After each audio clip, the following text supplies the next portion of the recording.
Hey everybody, welcome back to the Hobby Homestead. Today is a big spring harvest and preserving day, which I can't believe we're there already. It's been a pretty chilly May, really chilly May comparatively, and things have been growing really slowly. But we are here, we're at the point where I need my big bowls. I need to start doing some bigger harvests. And I'm going to take you along with me in case there's some plants here that you haven't grown before or you've grown but don't know what to do with. These are Emiko Chinese cabbages. These have been here since March. I put them in the ground when the ground was actually still frozen, like an inch down. And they tend to not mind that. Just cutting them off at the base.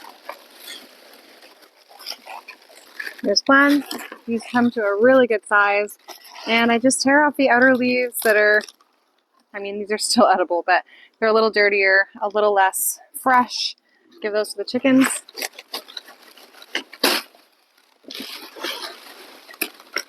Another one. These things are great in my climate where, it's still getting down to well below 10 degrees Celsius at night, some nights. We're nearing the very end of May, and it's hard on things like cucumbers and squash and tomatoes and peppers. These things are just, we have a shorter season to grow those things, but we don't have to think of ourselves being in, zone 5B-ish, around there. We don't have to think of ourselves as having a short season. We just have to adapt what we can grow. So we actually have a long season. We have like 6 or 7 months of growing season as long as we grow the right things that can tolerate the cooler weather. Another one.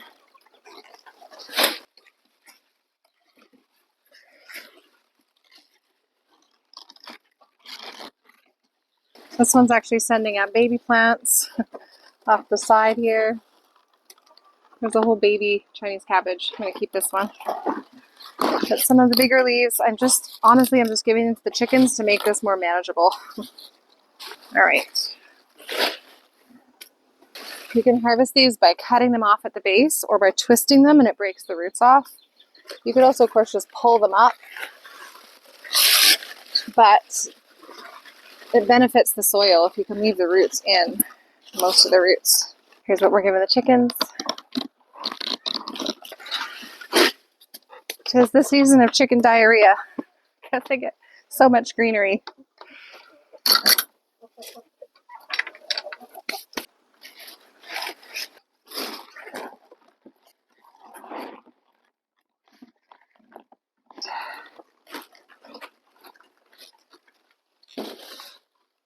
Especially when you're growing organically, you have to pull apart all the leaves because you never know who's hitching a ride.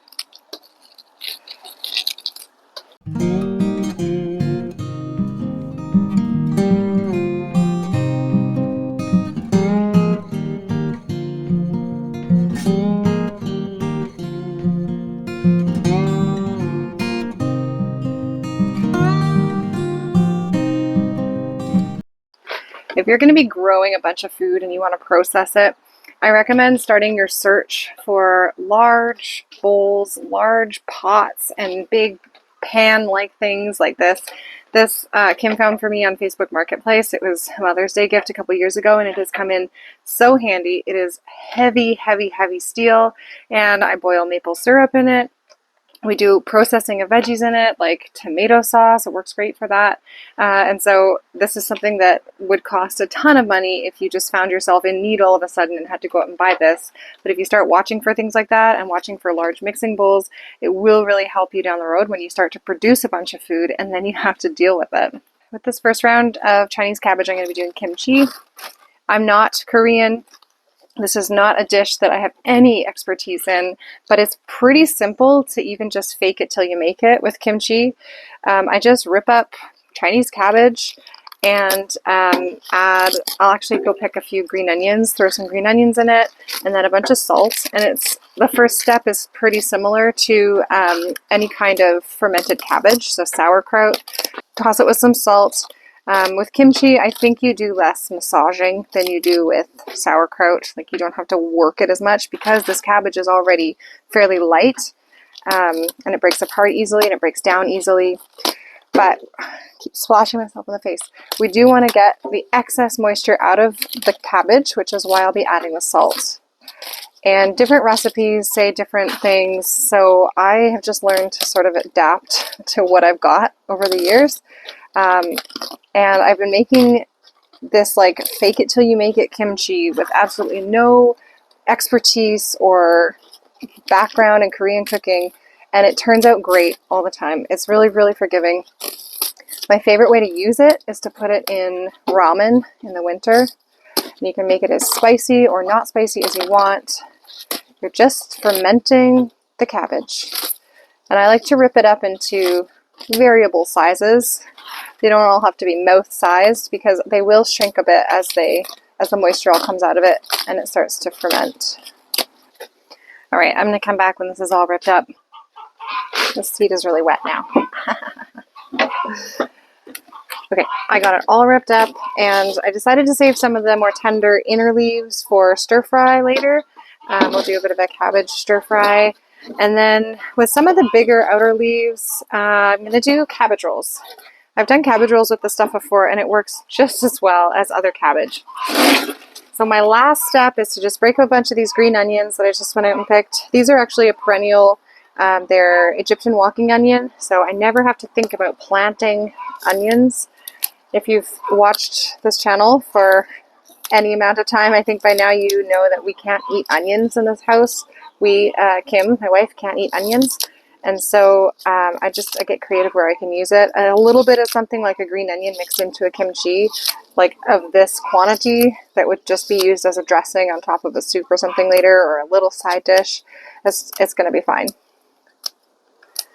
Okay, a little bit of onion. Smells good. You can use sea salt for this. It doesn't have to be pickling salt, but I don't have any sea salt left. Good thing I'm going shopping today. Less than a cup. Maybe like a cup and a half. There's recipes that you can refer to for the right ratios for the amount of cabbage that you're working with. Now, I'm just going to lightly get this salt mixed all the way through. And I'm going to bring it inside and I'm going to let it sit while I do a couple of other things. This is going to sit for at least an hour. By the end of this, I want the leaves to be nice and wilty. And then I'm going to rinse it before we move on to the next stage. Can you hear the chickens and their egg song? They're a lot. The trick to having a constant supply of food coming out of your garden is to leave no spot bare. So after pulling all these Emiko Chinese cabbages out, I'm going to plant ginger. I'm going to leave the roots in unless they're terribly in my way. These poor things, I planted them in these little pots in January and never potted them up. And because even though it's the end of May, we still have like next weekend, the last day of May, it's still going down to 6 degrees Celsius overnight. I'm going to put cozy coats on these. It's good to have the option to protect things that like it warm, because sometimes our springs are really conducive to planting early. And other times, I mean, you just never know when you might get hit with really cold weather. It's just good to have a backup. Let's see the ginger root in there.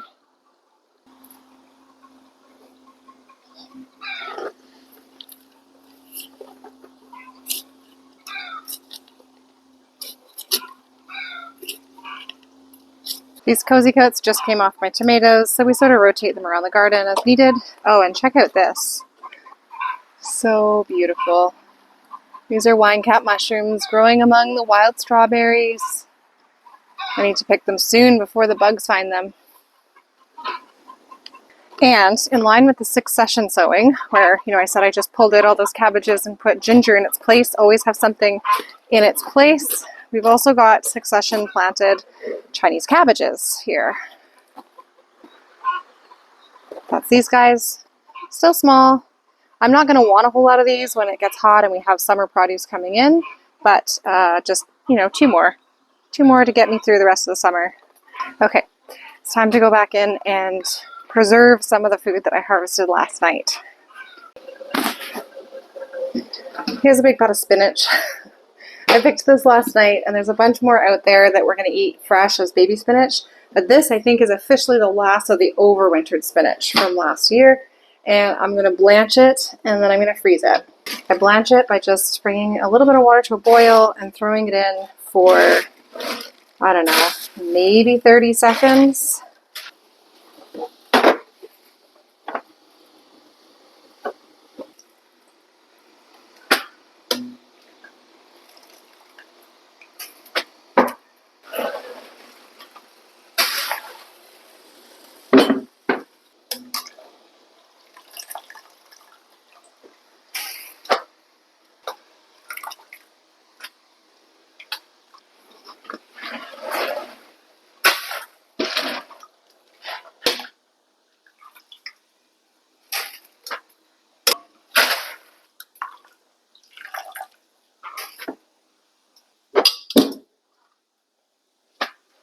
I just want it to dry enough that I can vacuum seal it without the vacuum sealer just sucking up a bunch of water. The last thing I have to do for today in terms of harvesting and preserving or putting away the harvest is to pick some lemon balm and put it up to dry. Lemon balm is prolific. In fact, it can get invasive, so I really recommend, if you're going to grow it, to stay on top of it. Keep it contained. Grow it in a container if you can. And otherwise, just like keep on top of it. Keep pruning it back. Ideally, don't let it go to flower.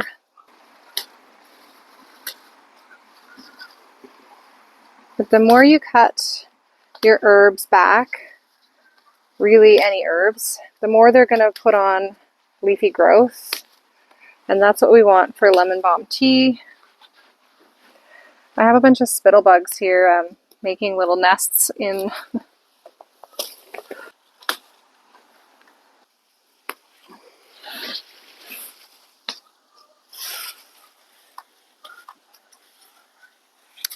It's not a huge amount of lemon balm yet, but I have been coming out and gathering like a good cupful, big handful about every night to make fresh tea with.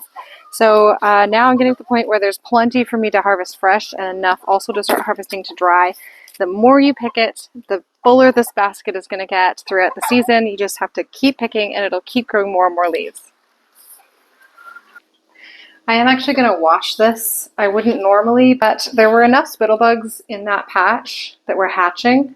I don't want to risk maybe having missed some when I was picking, so I'm going to rinse this off and then I'm going to lay it flat to dry, just like with the spinach, although it's going to be a lot less wet because it's not blanched. And I think I'm just going to air dry it. You can dry this in the dehydrator, but you have to have a really, really low setting on your dehydrator. Lemon balm tends to like burn quickly, or not burn, but the leaves go very brown right away. You put these in a dehydrator at a too high of a setting and they just go brown. I don't know what that does to the nutrient quality, but I choose to usually air dry lemon balm. I can lay it flat, even in a basket like this, just lay it out, put it in the sun on a really sunny day, that'll do the trick.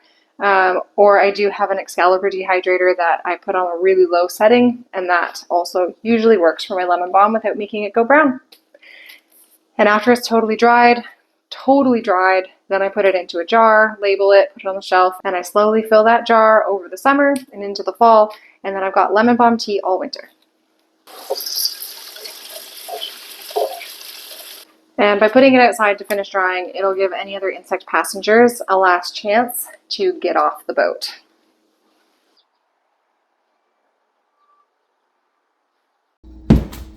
Okay, the salt soak is done and I rinsed it all really well. You want a little bit of salt in here to make sure that the bad bacteria can't grow as you're fermenting, but too much salt and your kimchi will just taste really salty. So there are, as I said, lots and lots of recipes online that you can use to make kimchi more authentic. I used what I have on hand. So I have fish sauce, and I'm not even gonna give measurements because like it's a totally different amount of cabbage than you may have. So you can just look up a recipe. There's a different kind of red pepper paste that is usually called for in kimchi recipes. And I just use this gochujang. It's a chili sauce, a Korean chili sauce, as opposed to like the powder or the paste, I guess. And I'm gonna just do a liberal dosing of this stuff. I have made kimchi with my own hot peppers before, like just added them in to ferment with it. Am I gonna regret this? The next question is, will I regret mixing this with my hands without gloves on? We'll find out. Got some homegrown garlic from last year. It's starting to sprout. And then some homegrown ginger from last year. I keep it in the freezer.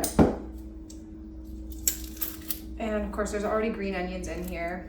And you could add a bunch of white onions too at this point, but I'm gonna lay off the alliums after all of this garlic. Freezing ginger works so well. You can it keeps just like fresh. I might make one more batch of kimchi, I don't know. I've got a lot of that cabbage left.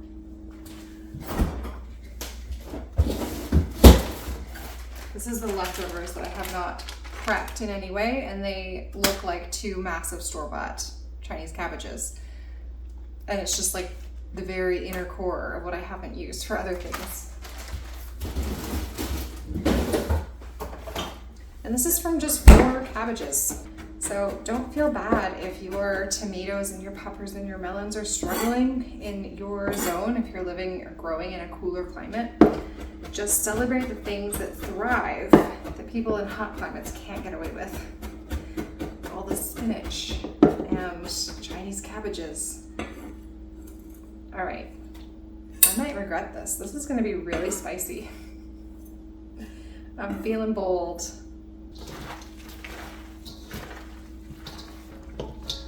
Oh, it already smells so good. We've got our clean jars. These are maybe not gonna be enough. They say you can keep these in your fridge for like a month, but I keep them in my fridge for a year and they are fine. Fermented foods are like that. Like, you know, don't come after me if you've put something in your fridge and then you eat it a year later and you get sick. You have to be smart about it. You have to kind of know what you're doing with fermentation and know what signs to look for if something's gone wrong.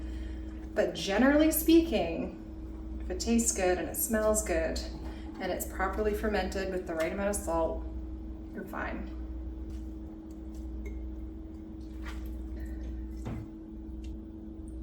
Pour some of our brine over it.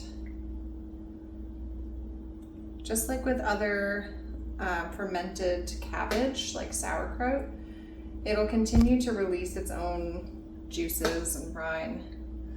You want it completely covered with that brine while it's fermenting. I have these things called pickle pipes. I only have one right now. I don't know where they've all gone. And I have these glass stones or glass weights. So you put those in, put a pickle pipe on top, totally optional. Although if you don't do that, you need to make sure that your jar is like not tightly fitting, or that you come and you open it a little bit every day to let the gases out. Here we go. We've got 3 liters of kimchi, and then I reserved the rest of that brine that didn't fit in the jars. This is going to be used in my stir fry sauce whenever I get around to making stir fry with the leftover Chinese cabbage. I mean, it looks delicious already. It smells delicious. Can't wait to crack into this, but I'm going to set it on my pantry shelves, coolish, darkish space for up to a week, and just keep checking in on it, tasting it. It's usually around like 4 or 5 days that it tastes nice and fermented. And at that point you can put it in a fridge and that'll stop its fermentation process, or at least slow it down quite a bit. So this is gonna allow us to use this really early spring crop that we can grow before a lot of our like mainstay summer vegetables are able to grow. We're gonna be able to grow it early, harvest it early, and then still enjoy it all through the coming winter. Thanks for watching, everybody. Let me know in the comments if you have grown Chinese cabbage before and how you like to use it. Have you preserved it in any way, or do you just like to eat it fresh? I mean, there's totally nothing wrong with just eating fresh with the seasons. I love that also. If you like this kind of thing, the garden to table ideas, give this video a thumbs up so I know that my audience likes this. If you don't like it, then I won't make more stuff like this, and we'll just spend more time out in the garden together and not in the kitchen. Thank you so much for watching, and I hope that you'll come and grow with us.